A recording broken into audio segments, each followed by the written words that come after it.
My name is Professor Mahesh Nirmalan, and I'm the Vice Dean for Social Responsibility. And in that context, it is my pleasure and privilege to welcome you all to this short movie aimed at celebrating the social responsibility agenda of this faculty. Along with teaching and learning and research, SR or social responsibility is the third goal of this institution and is represented at all levels of this institution as a core value of this university. And as part of the university, this faculty or our faculty of biology, medicine and health, we look at SR at three different levels. How do we look after our staff and students? How do we promote them? How do we make sure that there are no impediments to their progress? How do we look after their well-being? And that's a key component. How do we use our students and our staff to influence the society and address the needs of the immediate society that we live in, whether it is in Greater Manchester or in the United Kingdom? How do we employ the research agenda that we have, some of the powerful research agendas that we have to address some of the pressing needs of the world at large: poverty, deprivation, disability, environmental challenges. So put together, so that package is what social responsibility is. So teaching and learning and research is what we are good at. So SR or social responsibility is what we are here to do. And that's a core commitment. So I welcome you to celebrate this short movie aimed at celebrating that event. And after my talk, there will be a feature film which will give a detailed description of what we do or some of the key achievements that we have managed to achieve over the past year. And that will be followed by a few lightning talks of some key areas that we would like to feature, followed by what would have been a celebration. But we live in strange times, and therefore it has to be a virtual celebration on the digital world. And with that, I welcome you all. Thank you very much and enjoy the film.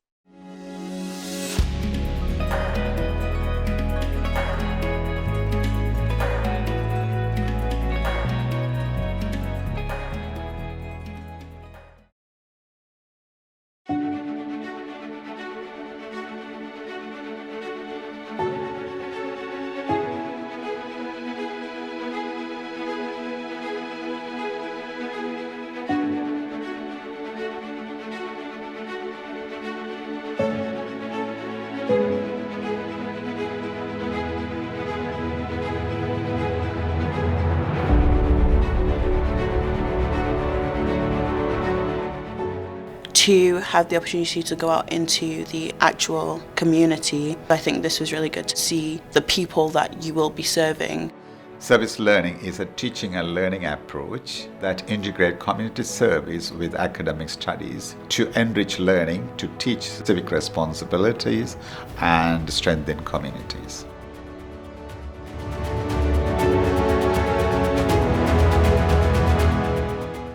My project involved going into a high school and teaching a class of Year 10 students. It was a completely different experience to anything we've had before.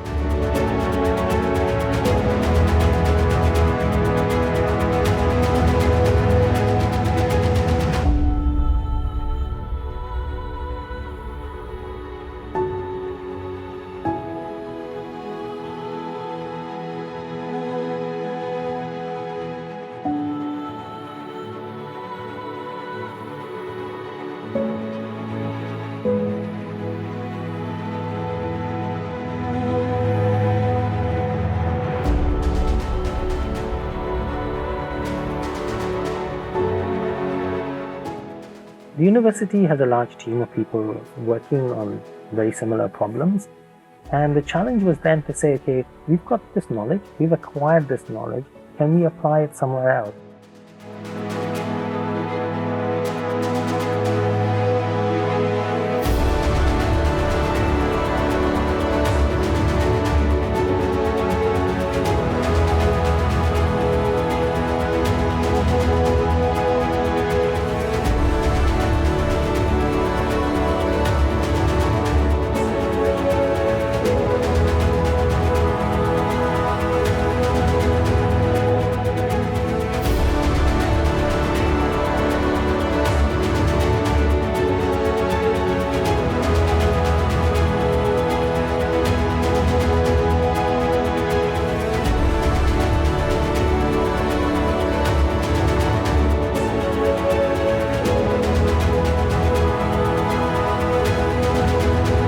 If you talk to children from different walks of life, from different backgrounds, it is almost immediately apparent that the aspirations and ambitions of children are being kept at very early stage. We want our children to know that if they put their mind to it, anything is possible. In the future, I wanted to be a doctor. I want to become a surgeon. I want to go into a career in forensic pathology. I'm definitely coming to university and there's nothing stopping me.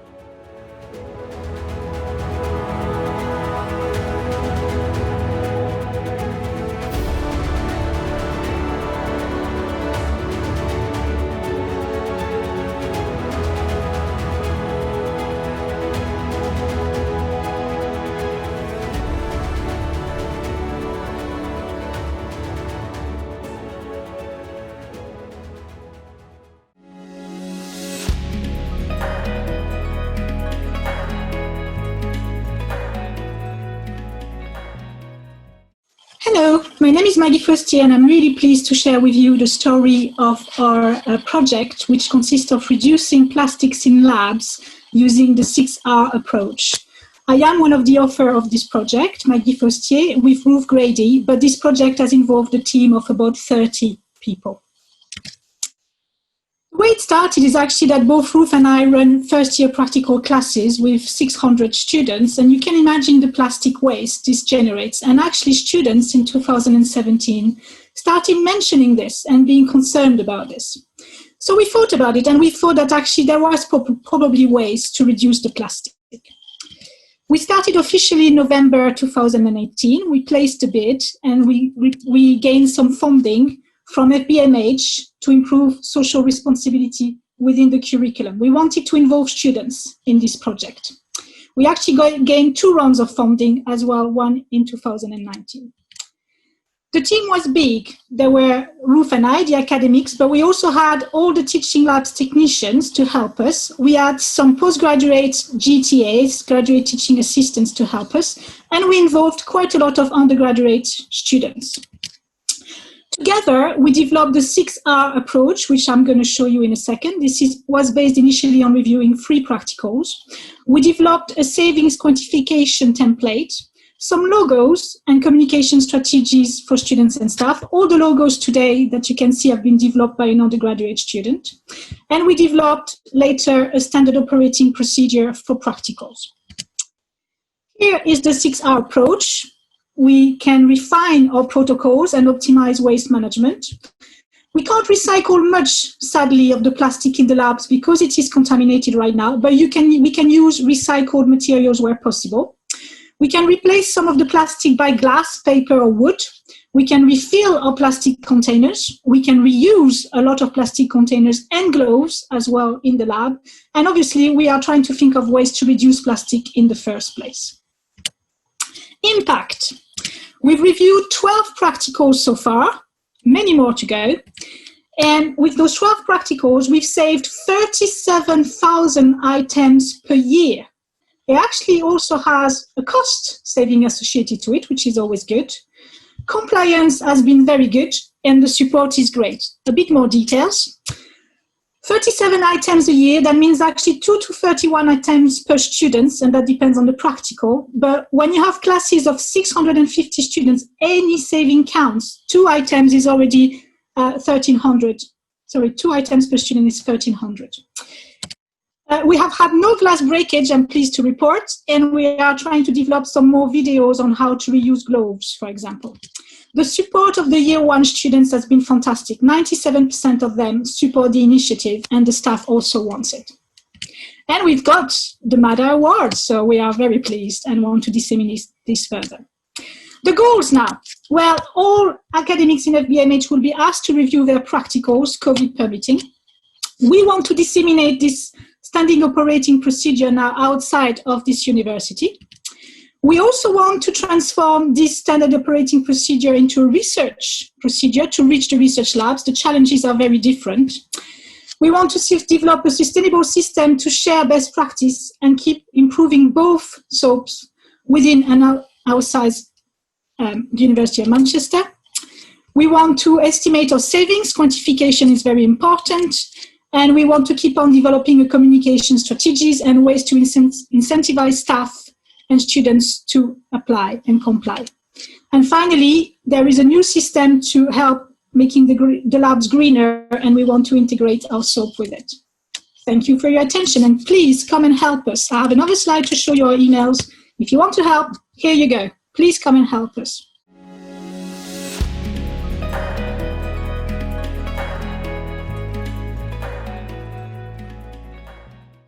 Hi, my name is Sarie Darrow and I'm speaking on behalf of the Black Pharmacists Collective. I'm just going to go through a quick overview and introduction to who we are, what inspired us, what we've done so far, and what we hope to accomplish in the future. So we are also known as the BPC, and we are a project brought about by 6 Black undergraduate pharmacy students from Manchester based. And we exist to tackle and eradicate the disadvantages faced by the Black cohort in pharmacy by closing the attainment gap, improving access to pharmacy, developing students' soft skills, and widening career prospects. This is the team, as I mentioned before, from left to right. We have Ineku, our founder, Kundai, Joelle, Mariana, Priscilla, and of course me, Sarie. Like I said, the inspiration for the collective was when Ineku, our founder, was at a placement at GSK, and she was acutely aware that she was only one of a handful of Black people amongst hundreds working on site. And thinking back to different sectors she had experienced, she noticed a recurring pattern, a lack of Black pharmacists, and even fewer in more senior positions. So this came around the time that the Pharmaceutical Journal also published an article on the widening attainment gap in the pre-registration exam between Black pre-registration pharmacists and their white counterparts. There was such a stark difference, and it was clear that something was fundamentally wrong. So Ineku discussed her concerns with us, her friends and colleagues, and we all realized that something needed to be done about this, and it needed to start at undergraduate level. And so who best to carry that out than undergraduate students? And so the BPC was created. We as the BPC are extremely proud of what we've been able to achieve in our first year, and just to highlight a few accomplishments, we've carried out 5 in-focus events which help expose pharmacy students to a range of avenues that they can go into using the MPharm degree, and it also exposes Black students to Black professionals that look like them in the positions they want to occupy, and it's all about inspiring them to reach further and higher than they ever thought they could. We've also collaborated with Pharmacist Support on an Act Now campaign, and we organised it in the university, recruited students for filming, and it was all about how to create community and mental health well-being within pharmacy students and just coming together as one to support one another. We were also approached to write a blog post for the university, and that gave us some time to reflect on what we've done in our first year so far, and it was a really good opportunity. We have written for the Pharmaceutical Journal, and we also had the opportunity to win a Make a Difference award from the university, which was extremely humbling, and it really solidified what we were doing and what we've done so far. So just thinking about the future and beyond and what we want to do as a collective, we have so many plans and we cannot wait to get out there and get it done. And we were collaborating with the university, something to do with Black History Month, a campaign that's coming soon. With our School of Pharmacy, we're trying to create more opportunities for Black pharmacy students to voice their concerns in safe spaces, to implement changes that will last. We only have 1 year left. We've just finished 3rd year, going into our 4th. So in our final year, we want to just do stuff within the university, keep hosting events both online and in person if possible. And after graduation, we just hope to spread our name around, help other universities to implement changes that will benefit their Black students who have been disadvantaged for far too long, and just extend our work to cover pre-registration trainees and just see what we can do for everyone that needs our help. And that is just us. We have so much to come, and we cannot wait to just get out there and get it done. So thank you so much for listening.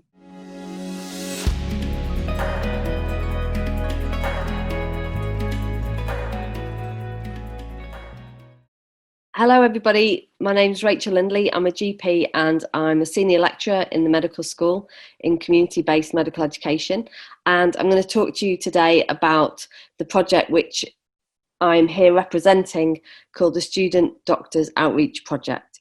And although it's me here, ordinarily there'd be a huge team of people that have been involved in this project, because it really is a team effort. And we'd have the student doctors, we'd have people from the schools, there've been lots of people involved. So imagine they're all here. So the project, Student Doctors Outreach Project, what is it? So what happens is, first of all, the local schools that we are partnered with, they tell us what they think the health needs are for their school students. And that's based on their knowledge of what's going on in that school. We, as the medical school, as the University of Manchester, we then talk with them to understand what the school students' health needs are, and then we look at our curriculum and see where there's a match. So for this project, there's a match in years 1 and 2 for our student doctors.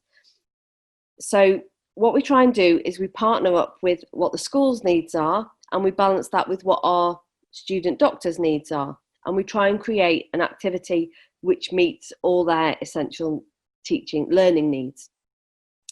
So for this project, the local schools particularly said that they had a problem with anxiety and worry in their school pupils. So we designed the project. Now, what's particular about this project is that we've had the group of experts in the subject creating the materials, which our student doctors then can tweak a little bit, but the core content is designed by experts.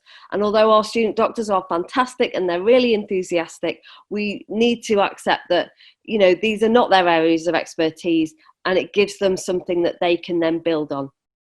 So in the team, we've got GPs, we've got clinicians, GPs, we've got speech and language therapists, we've got behavioural science experts, we've got communication skills experts, and then obviously we've got the teachers in the schools who know what that audience like and need. So we create the content with the group of experts, and it's checked by the schools, and then we start to deliver it. So we train up our student doctors. We then do a briefing with them so that they're orientated, they understand what they're doing, they get some teaching on how to teach. Teaching is a skill. We don't expect that they know all that already.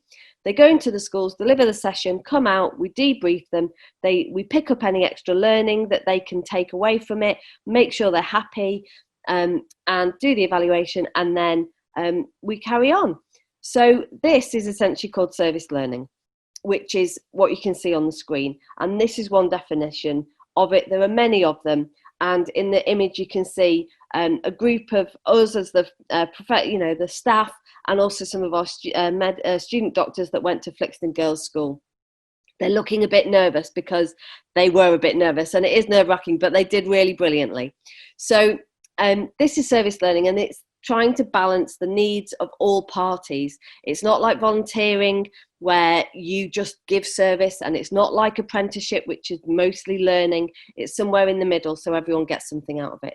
And where did it come from? So I'm really passionate about it because I've been a GP in Hume and Moss Side for over 15 years, and I've seen an increase in young people's worries and anxieties. I see teachers struggling.